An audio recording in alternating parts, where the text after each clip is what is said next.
you know. Yeah, that's crazy because yeah, so have you had a chance to experience Saratoga not in the pandemic, like the summer racing season and everything like that?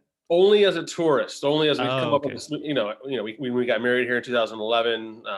I'd never been to Saratoga before, and we started coming up here regularly to stay with her folks, and it was like a free vacation, stay with her parents. So I've been here as a tourist for many, many, many years. But like I said, as a local, as a resident, I've been here 6 months. Oh, wow. Six months, and then everything shut down. I had a list of places to go and things I wanted to do. Being in the city, a lot of people know Saratoga better than I do, and they'll ask me, "Oh, have you been here? Did you go here? I love this bar. I love this restaurant. Have you been hiking here? Have you been to this place?" And the answer is no. The answer is everything shut down 6 months after we got here. So Yeah, well, I'm hoping it'll be nice to see Saratoga up and running again as hopefully things ease and things become safer, especially once racing season starts and the crowds start pouring in again. But I should probably do an intro. I all right. totally forgot. So anyone out there watching and listening, welcome to another episode of Stories from a Virtual Bar. And what will be episode 42, I think, when I post the audio, hopefully very shortly after this. I'm, of course, Chris Osborne, and I am hanging out with Dan McLaughlin of the infamous Pony Bar down in New York City. How are you, sir? I'm great. Thanks. Thank you very much for asking. Thanks for your time, and thank you for having me on. No, I'm absolutely honored to be chatting with you, and thank you for taking the time. I know I reached out to you a long time ago. Yep. And we're just now finally taking a chance to chat. So I'm I had to excited. think about it. I went back into the old emails, and it was December of 19 that we touched base. Yeah. And I just moved here, and I think you said you were from the Albany area, and Yep. yeah, and then right after that, the pandemic hit, and so Yeah. But I got a lot of fun stuff to talk about. By the way, if you see me looking to the side a lot, it's just because that's where my notes are. all right. It's not. I'm not feigning interest by looking away.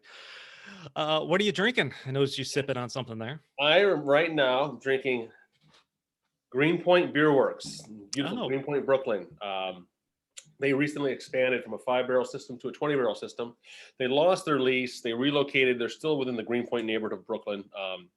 This is called Disaster Capitalist. It came out last week. It's a double dry hopped IPA. It's 6.8%. We do a ton of business with them, both cans and draft. They're a great local brewery. When they were on a 5-barrel system, it was tough to get their stuff. Now that they've expanded, it's pretty easy. Awesome. So, I am sipping in on some Common Roots. Oh yeah, ultra modern American pale ale. Great brewery. We did a launch for them at the Pony with is it Christian Weber? Yep. Is he? Yep. Him and his father, I believe, run the place, right? Correct. Yeah. We did a launch for them at the Pony back in maybe 2016 or so, 2017. Oh, cool. So yeah, I haven't had a chance to. Obviously, their first brewery burned down, and they just opened the new one almost exactly a year ago, right around this time. I don't think they've been open to the public yet. I think it's still order and pick up, but I've been itching to take a drive up there and check it out. Like, there's a lot of beautiful places in Saratoga and going into Queensbury, some real great breweries. There's some great spots in Glens Falls as well. Yeah. I'm a big fan, so we go up there a bit. So I think, in fact, I think the last time I was in Saratoga I went to Artisanal.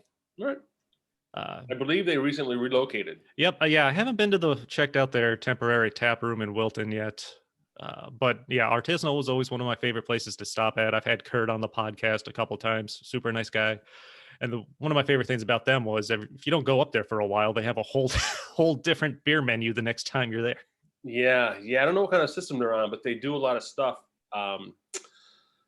When the Pony Bar reopened in May after being closed for 3 months, I stopped by Artisanal on a couple of occasions and bought a few cases of their beer, and then I sold it in the city, Oh, yeah. Just for something to do, something different, And another one in Malta, Unified Beer Works. I don't know if you've been there yet or had a chance. That's making some real great stuff. They're doing great stuff. Also, like Artisanal, I've stopped by there. I bought a few cases of beer here and there multiple times, and then I'd sell them in the Pony in the city, Awesome. Glad to hear you're getting some of the local places down at the Pony Bar. That's great. Yeah, I've done some stuff with Druthers, and then I've swung and missed a couple times. Was it Walton Whitman? Yeah. Yeah, I've missed their cans here and there, but I'm gonna keep trying.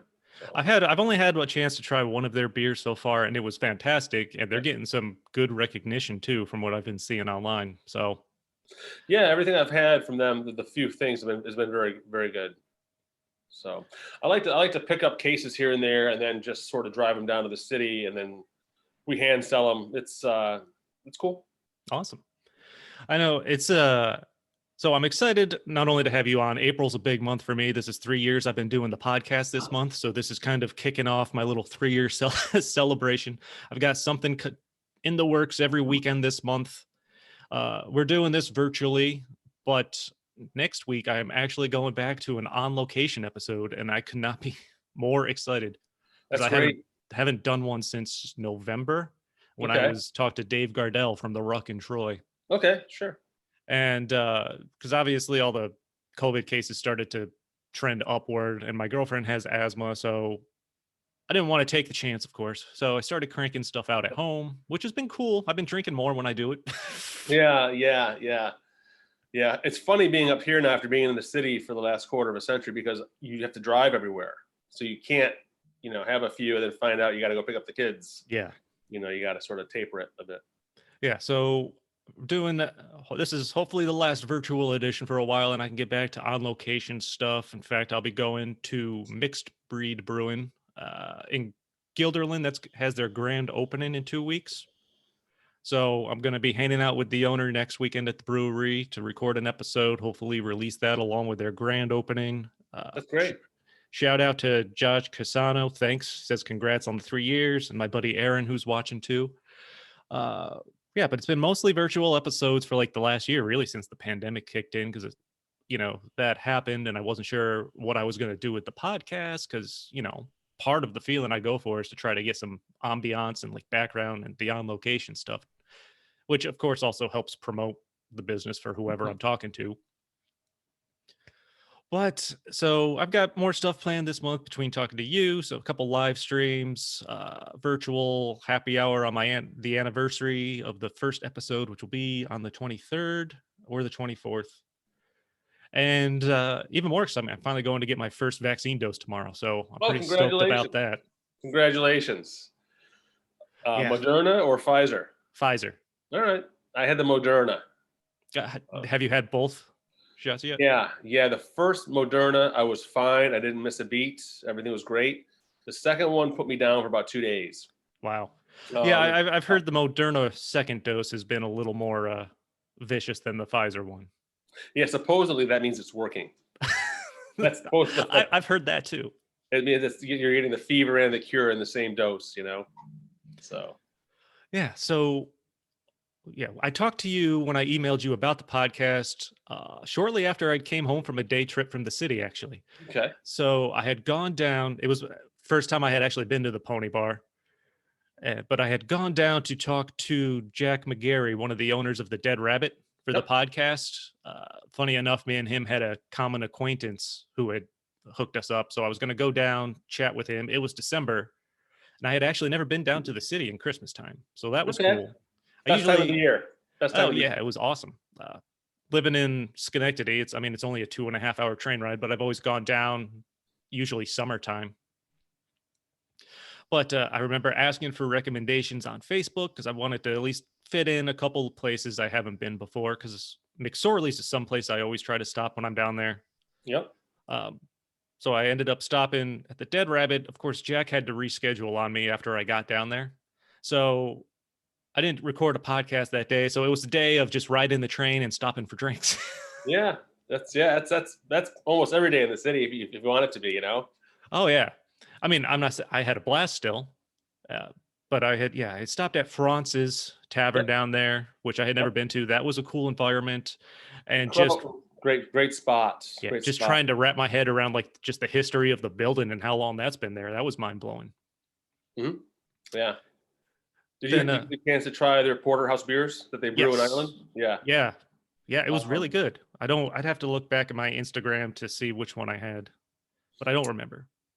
They have a number of locations in Ireland, in and around Dublin and Bray and Temple Bar, and called Porterhouse Brewing, and these are the sort of the people connected with Porterhouse Brewing that have Francis Tavern here in the city. So Yeah, but that was a cool place. And then, of course, I went to the Dead Rabbit. Still had a beer and a burger, which was delicious. yeah, To get to check that out all the way at the bottom of the island, and worked my way back up as it was raining. Stopping at McSorley's, so it's an experience every time I've stopped there. The 3 or 4 times I've been in, because I love just ordering light or dark. yeah, yeah. Just Order one, they give you two, and you're charged for both. yeah, Yeah, and it's cash only, and it's great. I lived yeah, around the corner from there. My wife and I lived just at the end of that street for 7 years, so we were in there oh a wow, lot. So yeah, it's yeah. great. And in fact, one of my, I think the first time I was there, I ended up talking, because they have the communal tables, talking to an older woman that was in town, excuse me, visiting her daughter. She was telling me she was going to her friend's wedding out in like Seattle, and her friend was marrying the drummer for Journey. And I guess some of the members of Kiss were going to be there. I'm like, what? That's great. That's outstanding. And of course, all the memorabilia on the wall. One of my favorite stories, I don't remember who told me while I was there. They were there when Colin Farrell came stumbling in drunk one day with like an arm around Yeah, a woman on each yeah. arm.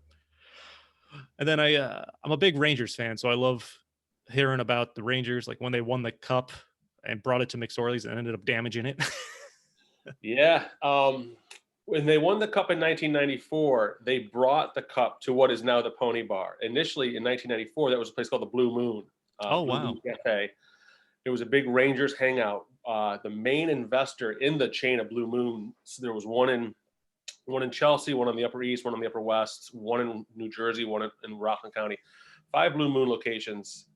The main money was a former New York Ranger hockey player named Ron Greschner. Yeah. Fresh. So in '94, when the Rangers won the cup, they brought it to the Blue Moon, which is now the Pony Bar. Awesome. So, and that was the Blue Moon from 1989 to 2011 when I took So over. before they had the cup taken away from them. Yeah, yeah. From what I've heard. And it's funny because 1994 is 27 years ago. People will come in and they'll say, I was here the night the Rangers brought the cup in. I was here Oh the night, man. and they tell the story, and they touched it, and their friend drank out of it, and so on and so forth. In fact, So, I just saw the other day Mark Messier is going to be releasing a book soon, so that I'm looking forward to yeah. seeing what he puts in there. Yeah, he's one of only 2 men that have won 6 Stanley Cups. Yeah, that's insane. The other is Glenn Anderson. Glenn Anderson, that's right. I know that name. 5 with the Edmonton Oilers and 1 with the Rangers. Ah, yeah, that's right. Yeah, but after McSorley, that's when I worked my way up and finished off at the Pony Bar there. So my first time there, and it was, like I said, great selection. I got there like right when it opened, so I was the only one there for a little bit, just chatting with the bartender. But yeah, that was a great spot. And then I ended up catching the train home, heading back to the station and catching the train home. But and I don't remember if I emailed at you initially at some point in that day. And my plan was once I rescheduled with Jack, because I wanted to come back down to the city in the spring. I was gonna schedule something with Jack, talk to you, so maybe try to do both of them in the same day. And then of course, COVID hits and just cut off. Yeah, everything changed, and only now, a year later, 13 months later, things are still ramping back up. We're not back to where we were, obviously, as you know. Yeah. But I eventually did a virtual episode with Jack. Now I'm doing one with you. So it's come full circle. That one day trip a year later has finally come full circle. It's come to fruition. Sometimes things take time, It's a lot of hurry up and wait in the city, So. But yeah, I'm itching to get back down there once, things feel safer vaccine wise and virus wise and everything, because it's one of my favorite places to go for the day trip and check things out. I don't know if I could handle living down there. Honestly. It's intense. It's really intense. My wife and I were there for almost a quarter of a century in Manhattan. They say when you move from New York City, you don't leave, you quit, because living there is a job, and it's tough, and it's mind-blowingly expensive. Yeah. And we have 2 really young kids. My daughter just turned 9, and my son will be 7 here in a couple weeks. And we were there for years. They think of themselves as city kids, and it's a wild ride. I recommend it. I recommend everyone should live there for a while.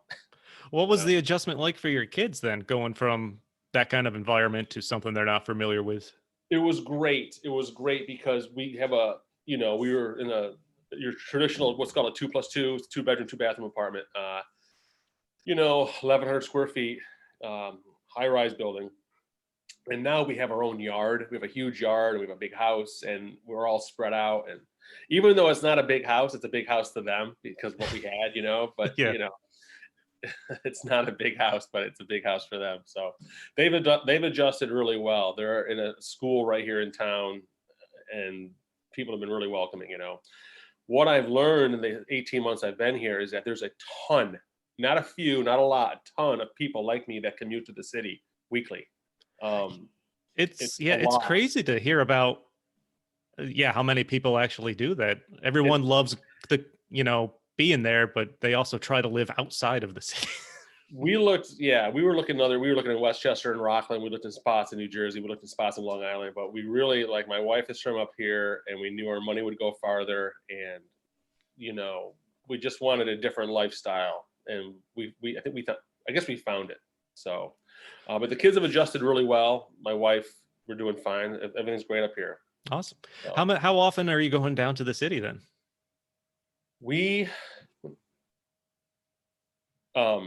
Sorry, my No, kids no are problem. in school today. We moved here in August of 19, and I was going down twice a week. We still have an apartment in the city. I would do one down and back on the train, maybe one down and back. I'd drive and spend the night, stay in the apartment. Then we closed, and I wasn't down for a number of months. We reopened in May. In May, I was down 2 or 3 times a week. We closed again in second week of December. We closed because in the city, it's tough to explain because everybody's neighborhood or town or city is in their own sort of bubble. Yeah. And New York City, I think, as most people remember, was sort of ground zero for COVID in America. And things were shut down. Governor Cuomo shut things down immediately. And we just, again, back in December, we lost indoor dining. It came back October 1st. We lost it again in December. It's tough. It's really, it's really just to go and a little bit of dining in. Bars and restaurants are really struggling. Restaurants are really struggling, but bars are as well, especially if you're not food forward. If people aren't coming in to eat, then it's sort of tough. So to answer your question, eventually, I go down usually twice a week. I almost forgot what it was. Yeah, I try to go down twice a week. I do one down and back. Before COVID, there was a different train schedule. I catch the 5 a.m. train out of Albany and get the last train back. So I get back around midnight. But the train schedule is different now. So now I just drive and it's fine. Yeah, how has the train been taking that?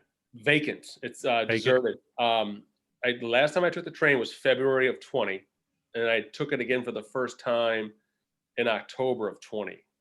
And I think they're limiting seating to 50% capacity, I think. And when you buy your ticket, like on the mobile app, it tells you where you are. Like we're at 35% capacity or at 20% capacity. But really the train is really vacant. I'm on I think the earliest train out of Albany is 6 a.m. and there's nobody on it. Wow. The train coming back is less so. If you go into Penn Station, you can go into Penn Station on a Friday night at 7 o'clock. Going Thursday night at 7 o'clock, there's not a soul. It's just nobody. The shops are closed. A lot of the stores are closed.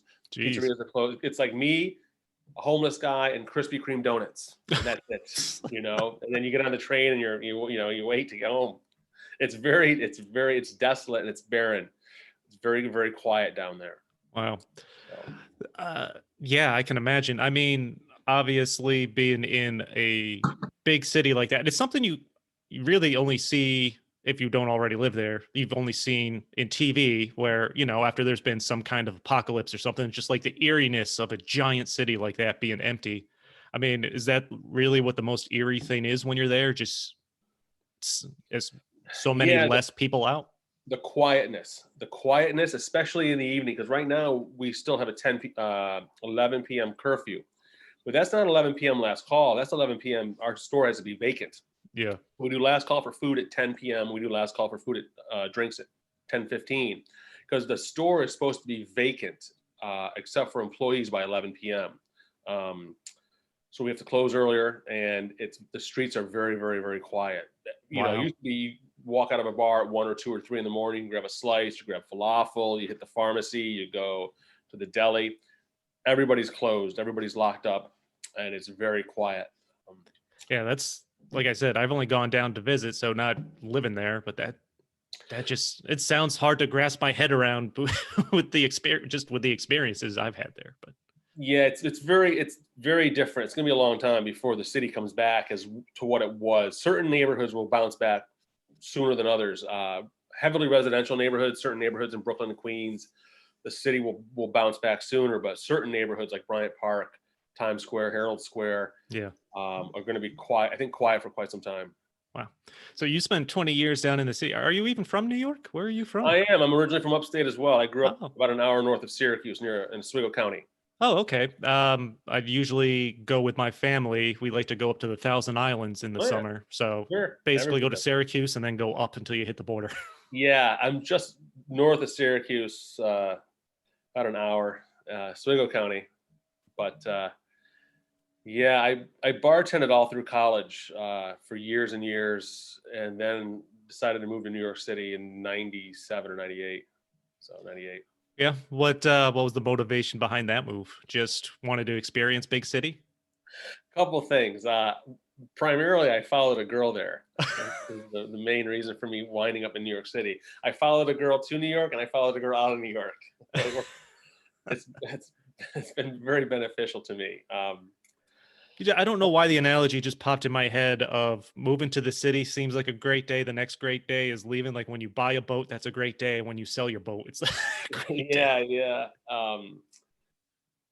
I had been a bartender for, I guess, about 6 years in Syracuse. I graduated from Lemoyne College, Yep. small Jesuit college in Syracuse. I bartended my way through, and I wanted to keep doing it. I didn't want to use my degree. I didn't feel like getting a job. I was running a brewery called Empire Brewing Company in Syracuse. Yeah. We opened in 1994. I was the head guy behind the bar for a number of years, and I just decided to, take my show on the road, so to speak. Well, I was going down to visit New York a lot, Yeah. usually at least once a month with this girl, and you'd see the bartenders in these incredibly busy bars, insanely busy bars, 3 deep, 4 deep, 5 deep with customers, people waving money back when people still paid cash, and I was like, I wonder if I can do that. I wonder if I'm as fast enough to do this. Like, I think I'm pretty fast. I think I'm pretty knowledgeable, but this is like the big time for bartending. For bartending in America, New York City is really where it's at. And just sort of went down there. I didn't know anybody. Sort of found my way, and it was worked out exceptionally well. I'm very fortunate. Awesome. So Obviously the Pony Bar has certainly made a name for itself with on the craft beer scene and everything like that. When did you start developing an interest in craft beer and I mean, even especially American ones? And I started bartending in 1992. Empire Brewing Company opened in 1994. Within a year of us opening, we won our first GABF medal, and I learned early on as a bartender that brew pubs and microbreweries and all this were new in the early mid 90s, and nobody really knew a lot about it. And I learned as a bartender, the more I could learn about this type of business and this type of craft and these beers, the more enjoyable the process became, not only for myself but for the customer. It became a more enjoyable experience, and I just sort of became a sponge. And a guy a couple of years ahead of me in college was a partner in some bars in the city, and one of those bars was the Blind Tiger, which is still in existence. It's sort of an iconic bar. I was going to say, like, as soon as I know the name, I don't know if I've been in the Blind Tiger. It's sort of the granddaddy of what we do as far as beer bars. When I worked there back in the late 90s, they had Guinness and Boddingtons and the better Newcastle, the better quality stuff, the better quality imports. But at the same time, they were sort of the go-to for American beer. And the guy that was a couple years ahead of me in college was a partner there, and through him, through alumni and nepotism, I was brought on board. It was a great fit. And then so I've been sort of developing this American beer idea for a long, long time. In 2000, I left there and I got in bed with the Irish, as we say, and we opened this massive pub called Puck Fair. It's no longer there. It was there for 16 years. I was there for the first 6 as a head bartender, bar manager. One of the busiest bars in New York City, one of the largest Guinness accounts in North America. We did between 20 and 24 kegs of Guinness every week in, week out for the 6 years. And that's just Guinness. My employers that owned it are partners in the Dead Rabbit. They own the Dead Rabbit. They own Ulysses. They own Swift in the East Village.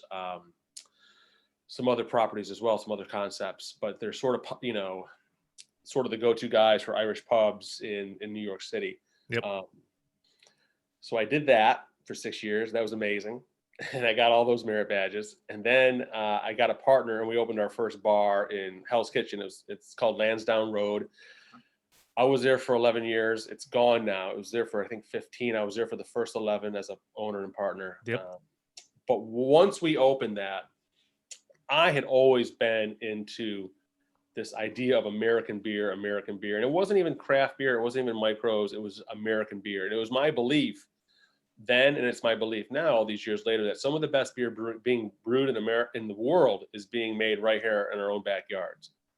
That was my sort of concept in 2007, 2008, when we got the ball going to do our second bar. It's something I believed then, and I believe it even more so today.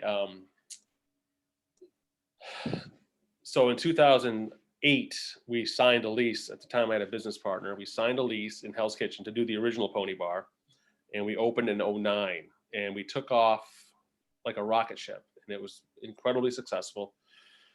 2011, we signed a lease to do the Pony Bar on the Upper East Side, which is where you were. Again, successful. And then we did another bar in Hell's Kitchen as well. And then in 2015, we decided to go our separate ways. So I got the Pony Bar on the Upper East Side, and the brand and the logo and all the intellectual property and social media and all that. And he kept the original 3 stores in Hell's Kitchen. So I've been working in and around and on American beer and the idea of American beer for many, many, many, many years. Wow. So. It's great to hear the history of the buildup and what led to the Pony Bar being the thing. Yeah. Initially, people are always supportive, but there was a lot of like, this is a great idea. This is a great concept, but you should put this concept somewhere else because Hell's Kitchen is not, it's not viable for this. But that was proved immediately wrong. It was a vibrant neighborhood. It was sort of filled with traditional Irish pubs and sports bars and divey bars. So the people were already there, but a lot of people said, well, you'll never make it without imports. You gotta. So it was always the same thing. You got to have imports. You got to have Bass. You got to have Yingling, and you got to have Stella. So I'm like, well, Yingling's imported from Pennsylvania, so that's not even an import. Pennsylvania, last I checked, is still part of America. And then people said, oh, you got to have 20-ounce pints. If you don't have 20-ounce pints, which was a thing back then, if you remember those days, I don't know how old you are. No, I don't remember 20-ounce pint. But then I've seen so many different pint glasses when I've gone to place. By now that it's hard to. In New York City, the 20-ounce pint, especially in the Irish pub, was really the thing. Everybody had 20-ounce pints. And we don't offer 20-ounce pints because you don't need 20 ounces of a 9% double IPA. It's just productive. That's the start and end to a drinking excursion. Yeah, you're all done. You're one and done. We were the first bar in the city to do short pours, the 8-ounce pours initially. First bar in New York to do only American beer. Now it's somewhat commonplace. One of the first bars in New York to do away with tap handles. We don't use tap handles. We haven't used tap handles since 2011. First bar in New York to utilize screens for our beers with the side. I didn't know you were the first. I've heard the stories of going. In fact, I call it your untapped happy hour that you did. Oh, yeah. So the stories behind switching from the chalkboard to the screen was pretty funny. People standing there waiting for someone to finish right in the next beer they got tapped. No, everything was already pre-written. So if an IPA kicked, as a bartender, you can say, well, we've got three choices. We've got Beer Republic Racer 5, or we've got, Smarty Nose Finest Kind IPA. We've got choices for the next IPA, and the bartender could tap whatever IPA they wanted. So the slats, the sort of like train style slats were already pre-written. Oh, It's okay. a matter of somebody standing up and putting them up there. And so like it would go up, and then in 2011, I guess, we switched to screens, and we had a lot of problems with the original software because we were using, even though it was brand new to us, it was really outdated technology. And there was a lot of hiccups that it took a week or so to sort of fine tune things, and people, it worked out well. It worked out. It was fine. It just took a little time, At that point, we were 3 years old, I guess, and people were sort of set in their ways, but you have to continue to evolve. You can't, the slats were great for a long time, but then it was time to move to new technology. Yeah. That's a great segue into a question I was thinking. I mean, you opened in 2000, the Pony Bar in 2009. Clearly, you opened it at the right time to really catch the wave of the explosion of craft beer, and, not just New York, but just around the country as it's grown. I mean, what kind of shifts have you seen in the decade plus years you've been open, either like even in New York City or the craft beer scene? Speaking specifically to New York City, one of the things you really had to have early on in the craft to be considered a serious beer bar, to sort of have your propers about you, you had to have cask ale. And when we opened in 2009, we had cask ale. We had a hand pump anagram from England, cask ale. So we were able to do two at a time. And the mindset was that, well, we'll do two at a time until it doesn't sell. And at some point, it will stop being popular, and we'll just run one, because it's super, super delicate. It's got to be served as fresh as possible. Once that is tapped, that cask is tapped and hard spiled, you've got maybe a week to pour it off. It's 10.8 gallons, and you better find some people that want it. And because otherwise it's going to come off after a week, and it's going to start to turn immediately because it's not pasteurized, and it's served at 52 degrees. We had a special cask ale box built for these two things. We also had separate breather hoses that once you remove the hard spile, before you tap a cask, you hard spile it, release the pressure, pop the hard spiles, then you tap it and control the flow from the faucets on the cask. But we had these air hoses come in, and it provided 5 pounds of PSI. It sort of created a bed of CO2 to keep the beer, viable and fresh. Huh. We were so busy, and cask ale was so popular, that we were doing 2 a week. We were doing 2 or 3 casks every week for years. And then it became impossible to source casks. Everybody started doing cask ale.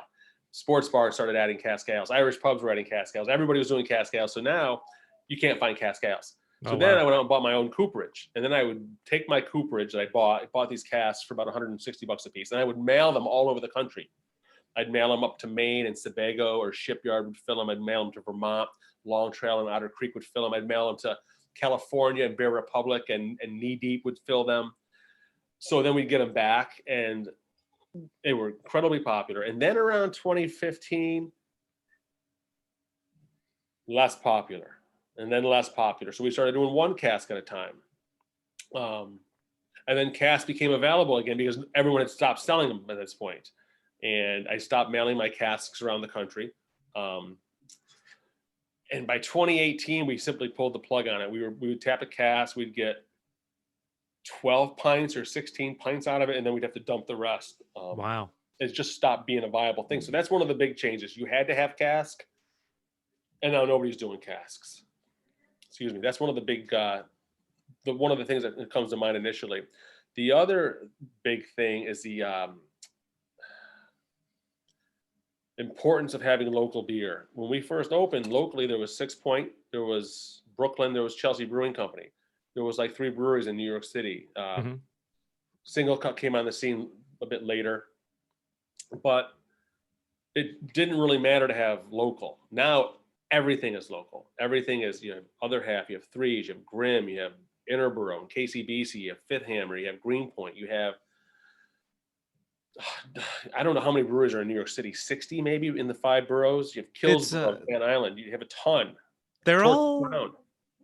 they're mostly over in like the Brooklyn area, right? There's not really a lot on the actual Manhattan Island, right?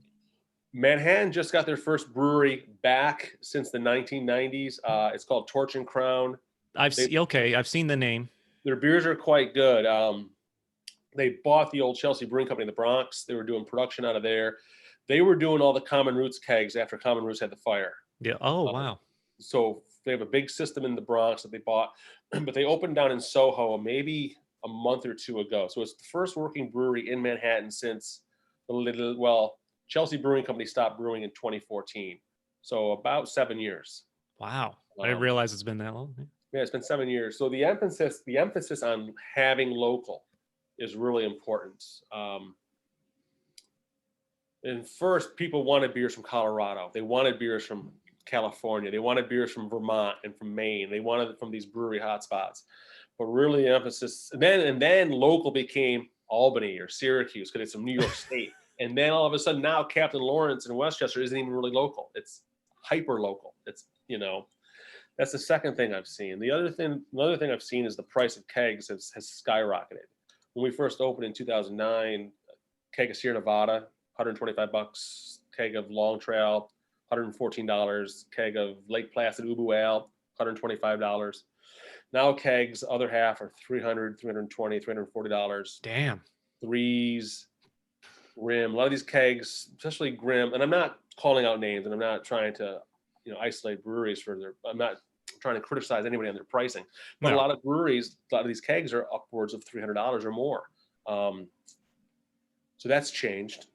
So you're constantly juggling margins. Yeah. People are vastly more knowledgeable now than they were when we first opened. When we opened in 2009, most people had been to a brew pub. Most people had gone skiing and gone to a brew pub, or had gone hiking and gone to a brew pub. People knew what a brew pub was. Now, most people that come in our doors are like, oh, I've been to Other Half a dozen times. I've been to Threes a dozen times. I've been to Grimm a dozen times. I've been to Fifth Hammer. I've been to Casey. I've been to all these places, because of the proximity and the subway system. People are vastly more knowledgeable about the product and about. Yeah, that is just chatting with all the brewers or bar people I have. It's crazy to hear some of the detail that they go into in the conversations they've had with just, general customers that have picked up on stuff over the years. Yep. I mean, have you been surprised by anything you thought was going to catch on that didn't, or something that died out that you never expected? I never expected cask ale to fall as far and as fast as it did. It completely went off the radar. This cask ale was a big thing. Beer tourism is a real thing. People will travel for beer, whether it be a brew pub or a bar or more so a brewery. People will travel for that experience. And cask ale was the same way. People would come in specifically because we knew cask ale and we had it and it was fresh. And those are big checks. 3 guys come in and they have 4 pints of cask ale each, and they have 2 appetizers and they have 3 sandwiches, and then that's a big tab, and that all went away. Unrelated to the beer business, one thing that's really caught my eye over the last couple of years or 3 years is the ascension of cocktails and hard liquor. Liquid's not something we've chased, but it's something that we had to sort of come to grips with. Yeah. People are really, really into cocktails now, and they're very knowledgeable about them in the same way a lot of people like us are into beer and knowledgeable about beer and maybe the backstory behind a brewery or the brewer or the entomology of a brewery. People are the same way about cocktails now. And, since 2009, I've watched our beer sales have they're strong, and it's still our base, but liquor has really become a big thing. Liquor has surpassed our food sales. Wow. About 2 years ago, we were draft beer, then food, and then liquor. Now we're draft beer, canned beer. We added canned beer 3 years ago. Draft beer, canned beer, liquor, and food. So, yeah, we added when 16-ounce cans became a thing, because we only sell draft beer. We have no package for the first, I guess, 9 years. Mm-hmm. we were missing out on a lot of stuff. People would come in looking for stuff that was only available in New York in cans. I'm like, well, okay, these are $70 cases of beer, $90 cases of beer, which back then was sort of eye-opening. Now it's the norm, and I figured, well, we'll try canned beer. We'll try it out. I wasn't optimistic that it was going to sell because we had to sell it at a higher price point, and it flew. It just took off. And now we do. I was hoping initially to do maybe 2 cases a week. Before the pandemic, we were doing 8 or 9 or 10 cases a week. Wow. Of just different stuff that would just fly out the door. Yeah, which it's I just wasn't anticipating. another one of those things that exploded. I think, Yeah. as more people got interested in craft beers and stuff, if that's the only way that stuff, those particular ones are available, it's going to start flying. If a customer or a patron is interested in a certain brewery, and not everything is available on draft. Some things are cans only, and you want to sort of try to make these things available to your patrons. So people come in, oh, do you have this from KCBC? I don't, it's only in cans. Or do you have this from Interborough? I don't, it's only in cans. And then so we get the cans in, and it sells really well. So it proved that there's a market there for canned beer, which I didn't see happening in a bar, you know? Wow. So it's been great. It's been great for us. So you just have to continue to evolve. Yeah. It's funny you mentioned the liquor thing. Like I said, I talked to Jack from the Dead Rabbit, and I don't know if you're familiar with the Speakeasy 518 in Albany. No, I'm not. Or the City Beer Hall in Albany. There's a little speakeasy below it. Definitely cocktail oriented. I've talked to the manager, Emmanuel Tresky there. Just the knowledge behind the drinks and what they do is fascinating and just mind blowing. It's incredible, the intricacies of these cocktails. When we started, you know, I'll use old fashions and Negronis as an example. They're easy drinks to make. They're sort of timeless classics. We used to sell 20 old fashions a week, 25, 30 old fashions a week. Before, when we closed it back last March, before the pandemic, we were selling well over 150 old fashions a week. Wow. It just became a thing. It skyrocketed. And so you sort of have to step up and make sure, you know, and then my bartender's like, well, I don't want to work at a cocktail bar. I'm like, we're not a cocktail bar, and we're not a beer bar. We're not a sports bar. We're not an Irish bar. We're a third space for people. We're not their apartment. We're not their 400 square foot apartment, and we're not their office. we're not their workspace. We're a third space for these people. And if it's, you know, if people are looking for liquor, we have the liquor. It's right behind you on the bar, you know.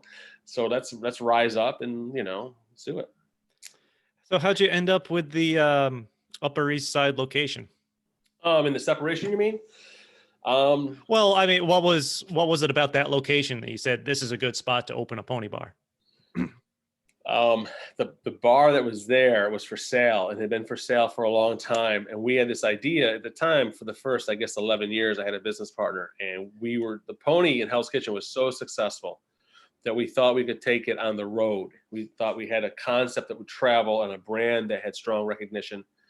And it was really busy, and we had great reviews on Yelp and on Google. And we had great reviews on Beer Advocate. Everything was great. And we said, let's sort of get outside our comfort zone. We had a bar in Hell's Kitchen. We had 2 bars in Hell's Kitchen. We had a sports bar, and we had the Pony Bar. We signed the lease in 2011, I guess. We got a great corner location in a sort of vibrant neighborhood. We're a block away from the true vibrancy of the Upper East Side, but we are in a good spot. It's highly, highly, highly residential. A lot of generational families, grandparents, kids. It had been what was at one time a traditional working class neighborhood that has evolved, like the rest of New York City and the rest of Manhattan, into a very wealthy area. Yeah. So we opened up there in 2012. So we had the 3 stores, and things were good. And then it was just a series of stops and starts. Without getting too detail specific, we had a really bad fire there. We were robbed. And that's right, the fire. Yeah, during the course of the robbery, there was an arson, and we had to close for a number of months. And around this time, this was the summer of 2015, my partner and I started having conversations about going our separate ways. we had just opened our fourth bar, a third location in Hell's Kitchen, and you know, it just sort of takes time to work out who's going to get what's probably, you know, I've never been divorced. I hope to never be divorced, but I'm guessing that's what it's probably like. Nice quick ad. Yeah. But you know, it's like we didn't have 4 kids, but we had 4 bars. We had 4 stores, and you know, all things being equal, they were not. So some of the bars were incredibly lucrative, and some were less so. And you know, so you're dealing with the state liquor authority, so you have to get lawyers involved because nothing happens with the SLA without, you know, you have to have a lawyer. And it worked out very well for everyone. I benefited greatly. My former partner benefited greatly. It was a win-win for everybody. Nice. Yeah, very fortunate. There was no losers in the separation, only winners, and it was great. So that was, I guess, 4 years ago. So I've been on my own for 4 years, and life has been amazing. Awesome. Obviously, you know, the Pony Bar has become well known. You've had visitors from around the world. It's interesting in a city, one of the biggest cities in the world, with the influx of people that you guys get, places opening and closing every day. I mean, what is it like to keep that reputation going and, you know, continue to build on it with so much competition around? You have to have good people. You really have to have. Yeah, we don't have any table service. We do now because it's COVID, but prior to COVID, we had no table service. So you have to have really strong bartenders, and you know, every transaction, from ordering a beer to ordering a cocktail, excuse me, to a glass of water to food, everything is facilitated through a bartender, and you have to have really strong people to do that. You have to be knowledgeable, you have to be fast, and you have to be professional and all that stuff. And the customer always has to come first. So you're having a bad day, customer comes first. You're having a great day, customer comes first. And I've had employees for, you know, I don't have a lot of turnover. Most of the people that have been with me have been with me for many years. My chef's been with me for 12 years. A lot of my bartenders have been there 4 or 5 years, Wow. which is in New York City in a transient type of employment. In a city like New York, that's sort of a long time to have people. You know, you're only as good as your employees, and I've got great people working for me, and I'm very fortunate. We have, you know, in the kitchen, the back of house, I've had 2. One guy's been there 12 years. One guy has been there 15 years. He started in the original stop and then came with me. So when you pay people well and you treat people with respect, you're gonna. And then, you know, my people make money. My bartenders do really well, and I think they want to stick around. You know. Yeah. So here's a question I know you've answered before, probably a number of times, but how'd you end up settling on the name, the Pony Bar? For anyone out there that might not know. And so the Pony Bar, first of all, it was available, but also more importantly, How hard was it to find something that was available? Did you run through a bunch of stuff? No, I had one name and one name only. Yeah, please. I had one name and one name only, and it was available, and it was the only name I had. I had the name before I had a location or anything. The name came first, the concept came second. 2 things. The name Pony, to me, in my mind, is a very Americana sounding name. It's not, you know, there's other words for pony in other languages, but to me, the word pony is a very American and very Americana sounding name. It sort of, in my mind, conjures up images of the heartland and of fields of wheat and hops and just America. So that's really the main reason. But also, if you Google Pony Glass, there on Wikipedia, there's a stub that talks about the story of back in the day. The name Pony beers or little beers came about. Some people call them old man beers. Came about through the horse racing. If you were at the track and you were placing bets, you wouldn't have time in between races to have a full beer. You'd have a nip or a shorty or a pony, and where could you get these little beers? At the track. That's why these little beers became known as pony beers. So we were, again, going back to when I launched this concept in 2008, we were going to be the first bar to do these short beers. We were going to have 2 different size glasses, a 14-ounce pour and an 8-ounce pour. Everything was going to be the same price. Everything was going to be $5 across the board. And the difference between the 14-ounce beer and the 8-ounce beer was going to be based on the price of the keg and the alcohol content, the ABV. Anything over like 8% or 8.5% was going to be a short pour. So we had the short glasses, we had these short pony glasses, and the name Pony is American only, and that's where the name came from. That's where the name comes from. True story. There was only one ever name. There was no plan B. This was the name. So. Oh man, that's wow. That's impressive that you had one name in mind and you could actually pull it off. I know, right. Have you been able where you are to have any outdoor area? Yeah. We reopened in May. There was initially nobody was allowed inside. So we took some of our tables outside. We have barrels in the bar. We would roll those out every day. We'd roll out the barrels and we set up stools and umbrellas around them. And we had canopies and tents, and we tried to make it sort of like a festive sort of beer garden style thing. We're on the corner of 75th and 1st on the Upper East Side. And then later in the summer, the city announced 2 different initiatives. Now, one was for roadway seating, but I'm in a bus lane on First Avenue, so we couldn't do anything there. There's a bus comes by every 10 minutes, Yeah. But on the corner location on 75th Street, they would allow you to build a structure based on the length of your storefront on the side. So I brought my contractor back and I said, look, what can we do here? And we decided to build what we call the stables in the Pony. It's 70 feet long. We have 8 tables out there. Each table holds 6 people. So we can seat 48 people on the side and we can seat another 20 in the front. So that's how we've been paying the bills for the last year. That when we stopped that in December when we closed because it was simply too cold to eat outside. And with the mandate of requirement of food, people don't want to sit outside. It's cold, it's rainy. Yeah. Our stables are covered, but they're 70 feet long. They're very popular. It's been good. Shout out to Bill. I'm gonna just murder this guy's last name, but Bill Saskowitz. So hopefully that's close enough. He says this sounds like a wonderful bar. Bill Saskowitz is on the money. I know him. He lives right around the corner from me. In fact, I'm married to his daughter. Oh, special shout out to Bill then. Absolutely.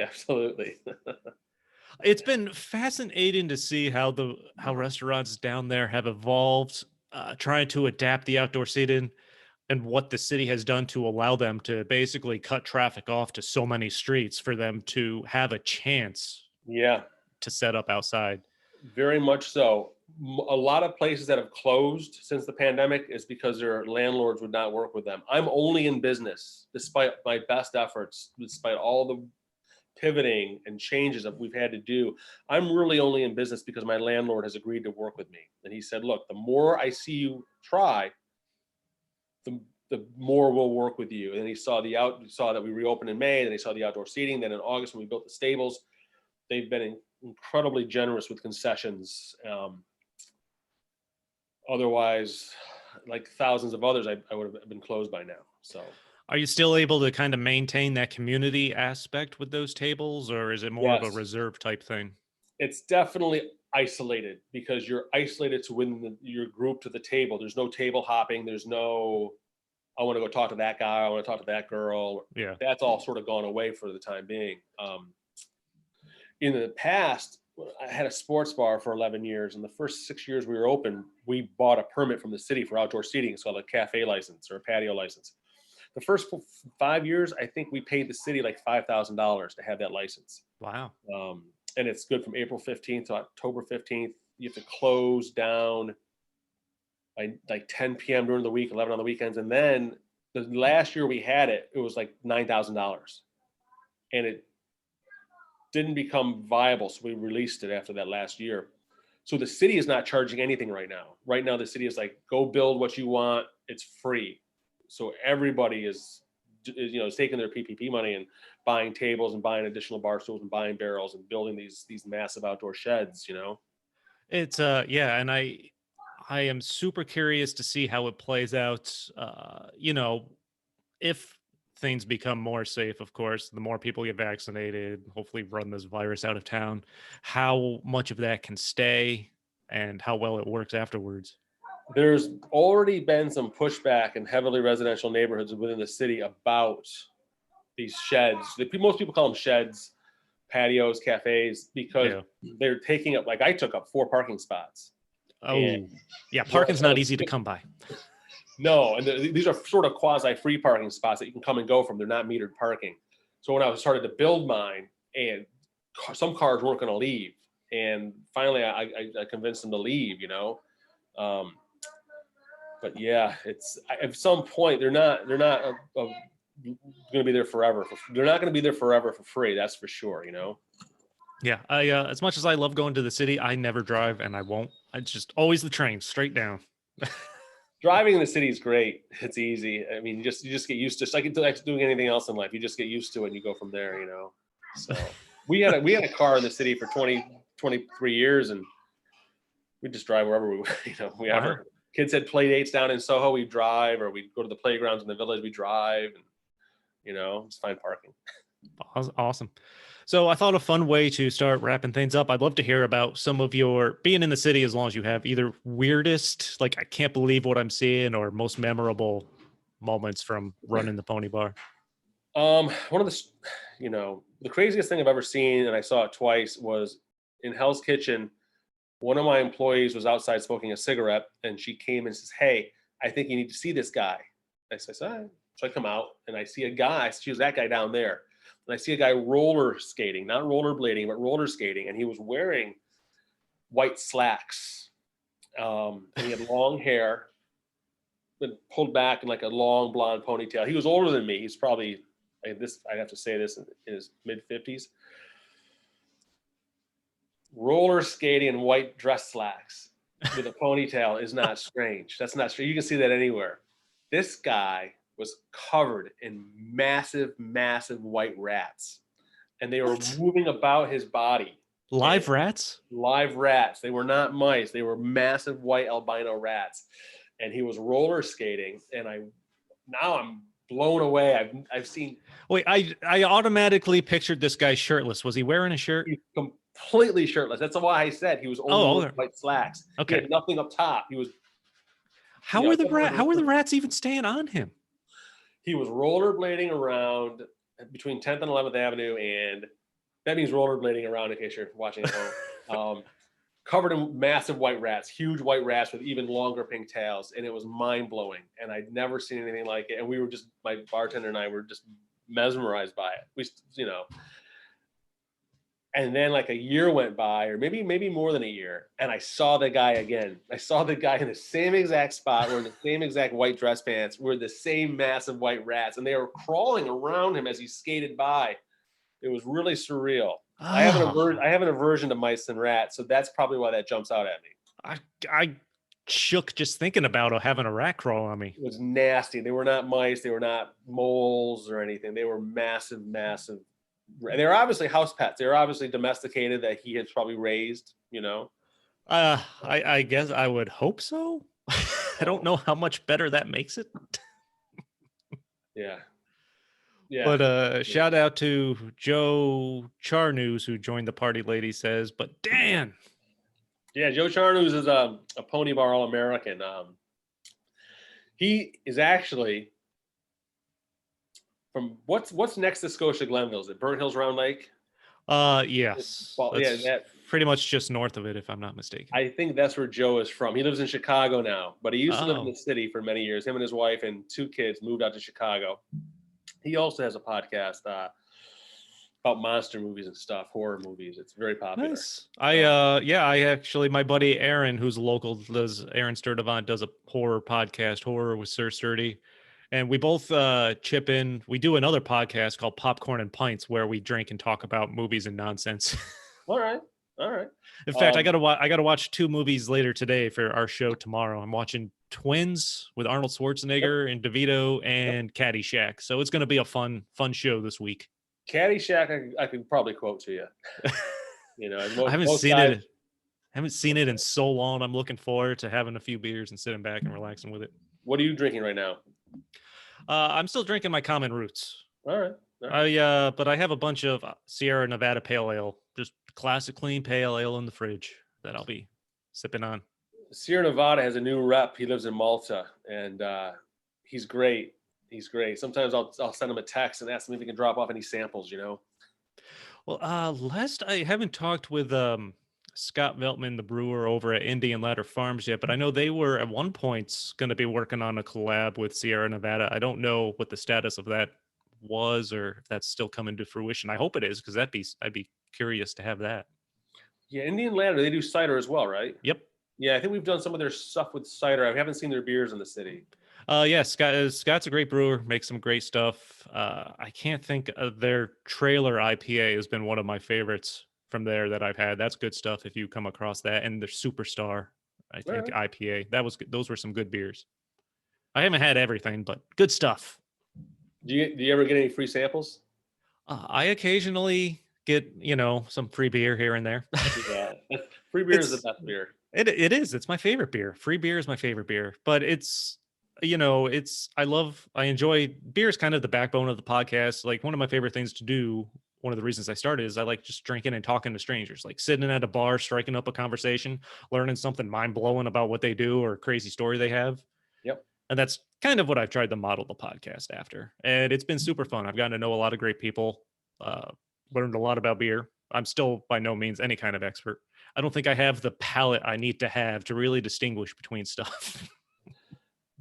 Once we, via email, when we settled on this date and time, I went and found your podcast and listened to a few episodes just so I had a better idea of where we'd be going today. And I think it's a great show. I think you have a fantastic thing going here. I really do. Thanks. I really appreciate that. Like I said, I like to get when people ask like what's the plan? It's more of just drink and get to know each other. That's which is what most people have in that third space as a bar. Yeah. Meeting someone they've never met before and talking about whatever. Looks like our friends Aaron and Joe are chatting on the chat already about their podcast. So bringing people together. That's what I do. Exactly. Facilitating relationships. The booze helps, but yes. Yeah. But so I think that's going to be a wrap on this virtual episode. Dan, I really appreciate hanging out with you and chatting with me. This was fun. Thank you so much for the time, and thank you so much for the invitation. Congratulations on 3 years, 42 podcasts. It's great. It's not a small accomplishment. I've got, like I said, thank you out there for people listening. I've got some fun streams and episodes coming up. I actually have a new logo coming that I'm really excited about. I have some pint glasses made that'll be given out. Nice. With it. Certainly for anyone listening or watching, if you're in Manhattan, stop by the Pony Bar first and foremost. I find myself over towards Niskayuna from time to time. I hang out at Hunters on Jay a bit. Oh, I was going to ask you, well, yeah, some of your favorite places. I've talked with Jay Hunter and Zach Merriman, who's a bartender there, who I used to work with years ago at Target. Okay. Have mentioned you've gone in there when I was talking to him before. Yeah, that's a great small place that has so many awesome beers right on draft there. Phenomenal job there. We usually get pizzas at Marino's. We go to Hunter's. Oh yeah, Marino's is great. Order Marino's, have another beer, then go pick it up, and then we come back to Saratoga. So, yes, Schenectady's got some great places. Hunter's has all the local breweries and stuff you'd expect. Van Dyke is right down the road with Mad Jack Brewing. They've got some good stuff going. Many years ago, probably 2011, I used to bring their beers down to the city. I'd buy 4 or 5 kegs or 6 kegs, drive them to the city. At the time, they didn't have their own cooperage, so they'd borrow kegs from the old Saratoga Brewing Company, which is, I think, defunct now. Yeah. And then I'd pour them off and then bring the empties back. Oh, wow. Yep. That's awesome. Thanks so much for your time. No, thank you. Follow the Pony Bar, of course, on all the social medias to keep track of what's going on and the latest rules for the city. Anything else you want to throw in before we close out? No, thank you very much for your time, and I'm looking forward to having a beer with you in person. Absolutely. I can't wait, man. Maybe at Hunter's or maybe in the city. Absolutely. Yeah. Like I said, I'm getting vaccinated this month, so I'm looking forward. I'm going to start doing the in-person shows again. So I've got a lot of fun stuff coming. I'm looking forward to definitely drinking in public and not at home anymore. Awesome. Thank you so much for your time, and thank you for including me in the Pony Bar. I really appreciate it. You got a great show, Chris. Thanks. I appreciate it. And of course, a huge thank you to everyone out there for checking out the show. You'll find Stories from a Bar on Facebook, Instagram, Twitter at StoriesFAB. to follow the show, like it, help keep up with everything going on. Don't forget Popcorn and Pints on Saturday nights. And you'll find the podcast. I'll have the audio of this posted in the next few days. All the major podcast platforms, I think Stitcher, Spotify, Apple, Google, all of those. And so until next time, cheers, people. Cheers. Cheers.